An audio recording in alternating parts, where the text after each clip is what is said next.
जय श्री महाकाल। शक्तियाँ बंध क्यों जाती हैं? आखिर शक्तियाँ बंधती कैसे हैं? यह काम सदैव लोग जानने का प्रयास करते हैं कि क्या ऐसा किया जाए कि शक्तियाँ ना बंधें, और जानकारी भी रखते हैं कि शक्तियाँ बंध कैसे जाती हैं। तो सर्वप्रथम आप लोगों को बता देता हूँ कि आखिर शक्तियाँ बंध क्यों जाती हैं। देखो, जब आपके पास शक्ति है तो गुरु के जो निर्देश होते हैं, और मुझे भी यही निर्देश थे कि अपने हाथ से बनाओ खाओ, किसी के हाथ का ना खाओ। उनका सीधा तौर पे यही था कि शक्तियां अगर प्राप्त है तो अपने हाथ से बनाओ खाओ। ज़्यादातर लोग नहीं कर पाते हैं, क्योंकि कहाँ कहाँ अपने हाथ से बनाओगे खाओगे, और कहीं आप जाओगे तो बोलोगे नहीं नहीं हमें तो बिल्कुल व्यक्ति साफ सुथरा खाना जो बनाए वहीं खाऊंगा, तो लोग बोलेंगे भैया तो बहुत बड़े बाबा बन गए हैं। क्योंकि जो मरे हुए लोग हैं, शक्तियों का मानना होता है कि जो इस ज्ञान से कोसों दूर है, ज्ञान जागता है, लेकिन जब वो अंतिम क्षण में आते हैं तब उन्हें लगता है कि जो उन्होंने ज्ञान अर्जित किए हैं सब धरे के धरे रह जाते हैं। क्योंकि जब अंत समय आता है तो कोई भी इंसान हो उसको भगवान ही याद आते हैं, क्योंकि अब उसकी जो मृत्यु समय पे जो मरते समय के कुछ क्षण होते हैं उसे याद आता है कि अब हमारे साथ क्या होने वाला है, हमारी यात्रा जो स्टार्ट होगी वो क्या रहेगी। उसके विषय में वो बड़े चिंतित हो जाते हैं और बड़े दुखी हो जाते हैं। और जो साधक होते हैं, जो सच्चे साधक होते हैं, उनके मन में एक शांति होती है कि जो होगा ईश्वर करेंगे। वो उनके मन में शांति का भाव आता है। और जो बहुत सारी आप संपत्ति हो, धन हो, बहुत सारे अर्जित कर लोगे, लेकिन शांति नहीं मिलेगी। ये तो शरीर के सब भोग विलास हैं, ये शरीर के हैं। आपको जो नाम है उसको मान सम्मान दिलाते हैं, शरीर के कुछ भोग हैं। लेकिन जब आप घाट में पड़ जाओगे और अंतिम क्षण का याद करो, उस समय आपके कोई मददगार नहीं होंगे, कोई भी मददगार नहीं होंगे। मैं एक कहानी आप लोगों को अभी बताता हूँ जो इस दिवाली पे गुजरा हुआ है। अभी जो हफ्ते 10 दिन पहले की बात है। मैं शमशान में गया तो सबसे पहले लाश जल रही थी। देखो, पिछली बार भी मुझे एक जन ने पूछा था कि रात को कोई पंडित थे कि रात में शमशान में लाश जलाना निवेद होता है, ये होता है, कुछ श्लोक भी एक दो फेंक दिए। तो मैंने कहा कि भाई आप लोग ऐसे होते हैं को ज्ञान देने से बाज नहीं आओगी, इसलिए मुझे पंडिताई वाले बिल्कुल नहीं जमते हैं। ये सब ज्ञान यहाँ रखो वहाँ रखो, बिल्कुल ये भगवान के सामने ही भी आपको जलील कर देंगे। जो भक्त होता है कि किसी मंदिर में पंडित बैठा हुआ है तो वहां भी आपको जलील करने से नहीं चूकेंगे वहां। तो इसलिए बोले रात को, भैया मैंने कहा कि आप शमशान में कभी गए हो? शमशान में कभी गए हो कि बस पढ़े हो? बोले नहीं हम तो नहीं गए हैं। बोले जाके देखो तो सही। मैंने शमशान में उसको 11 बजे रात वीडियो कॉलिंग किया। मैंने बोला देख लो, ये मत कहना कि नहीं ऐसा नहीं होता है।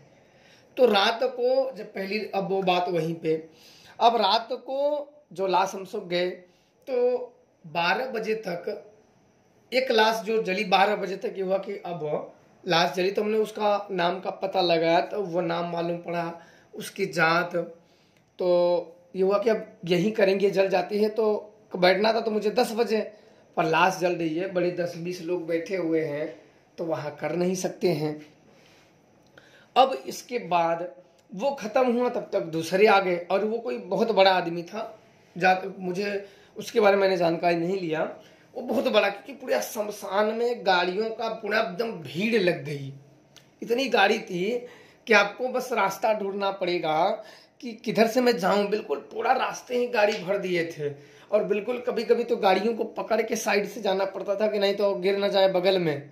इतने बहुत बड़ा आदमी था वो। कोई, मुझे लगता है कि कोई नेता था या कोई मंत्री होगा जो दूर से आया होगा, और पूरी गाड़ी भरी थी। मैंने इतने मैं तो अनगिनत बार गए हैं शमशान पर, इतनी मैंने भीड़ भड़क के वहाँ नहीं देखे। आते थे, जलाते थे, कुछ लोग 10-20 लोग रहते थे, 50 लोग रहते थे, जलाते थे, भग जाते थे। अब वहाँ भीड़ अब इकट्ठा बहुत ज़्यादा हो गई, और वहाँ फिर उसको ले गए जलाने के लिए। तो मैं बैठा था, मैं ज़्यादा शमशान में नहीं गया। मैंने बोला अरे अब तो ये आ गया। तो मुझे तो टेंशन ये था कि अरे तो और ज़्यादा लेट करेगा, हमें तो अब झप करना है तो और ज़्यादा लेट हो जाएगा, अब तो 2-3 ही बज जाएगा। अब उसको जलाएं। अब मैं बैठा रहा और लाश जलने लगी, तभी सभी भागने लगे। और आप यकीन नहीं मानोगे कि उसकी जो अर्थियां होती हैं, जो आग होती है, जलते ही सब छोड़ के भाग गए, जलते ही भाग गए सब। अब मैं जब सब चले गए तो मैं जांचने के लिए गया कि भाई अपनी साधना कर सकते हैं कि नहीं, चलो वहां देखें। अब वहां गए तो एक आदमी न कुछ। अब मैं वहां देख के बड़ा चिंतित हुआ कि अरे यार ये जिंदगी है, देखो कि जब तक जिंदा रहोगे तब तक कितने भीड़ लगेंगे, आए भी तो यहाँ, लेकिन देखो आज लाश जलती हुई छोड़ के भाग गए। मेरे को बड़ा दुख हुआ। शमशान में जब जाओ ना तो ऐसी एक हकीकत देखने को मिलता है आंख से, जो हमारी शरीर होती है, जो हमारे वैल्यू होती है, ये इंसानी यहाँ होती है। आप वहां जाओ तब पता चल जाता है कि इस शरीर की क्या वैल्यू है। इसलिए अभिमान कभी मत करना, अभिमान कभी मत करना। फिर मैंने वहां गए और मैंने उसी लाशों में, जो लाश जल रही थी, उसी लाश में मैंने हवन अपना शुरू कर दिए, अपने देवी महाकाली के, काल भैरव के। मैंने वही आवाहन किए और उनके जो हवन है जो मैंने अपना शुरू कर दिया। आपको यहाँ मैं बता नहीं सकता हूँ क्योंकि ये परंपरा के खिलाफ होते हैं, मैं वहाँ बता नहीं सकता हूँ।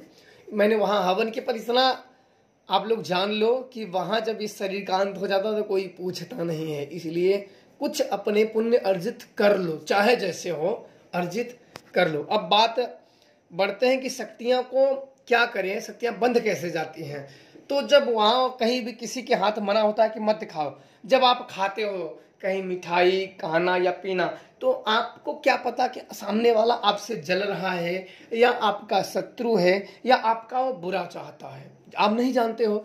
तो आपके साथ कुछ ऐसी दुष्ट शक्तियां, भूत प्रेत या शैतान या गंदी से भी गंदी खिला देते हैं, जो आपको उसमें मिश्रण करके या मिक्स करके या किसी भी द्वारा मिला के आपको खिला देंगे। जब आपको अंदर जाएगा तो आपके जो शक्तियों का अंश आपसे जुड़ता है। जब आप को एहसास होता है कि हमारे अंदर कुछ शक्तियां हम देख सकते हैं, किसी के बारे में जान सकते हैं, कुछ भी हम भूत प्रेत या शैतानी शक्तियां कुछ भी हो देख सकते हैं, तो उन शक्तियों का कुछ अंश आपके भीतर आ जाता है। आपके भीतर का अंश जब वो गंदे चीज, जब आपके शत्रु या बुरा चाहने वाले जब आपको खिला देते हैं, तो वह अंश आपके अंदर से समाप्त हो जाता है। जब वह अंश आपके अंदर से समाप्त हो जाता है तो आपको दिखना बंद हो जाता है, आप शक्तियों से जुड़ नहीं पाओगे, शक्तियों को महसूस नहीं कर पाओगे। इसलिए आप बड़े दुखी हो जाते हो कि हमारी शक्तियां बंद गई हैं, लोगों के पास भगने लगते हो। तो शक्तियां भी बंधती हैं, इनको रोकते हैं, तोड़ा भी जाता है, हटाया जाता है, जिनको जिस मार्गों का ज्ञान हो। अब ये चीज अगर इनसे बचना है, आपको बचना है, तो ध्यान रखो कि आप जाओ तो किसी भी के दुकान से खरीद के खा लो, एक नलका है वहां से पानी पी लो, पर अशुद्ध चीजें बिल्कुल मत करो। अगर शक्तियां प्राप्त हो गई हैं तो अशुद्ध चीजें बिल्कुल मत करो।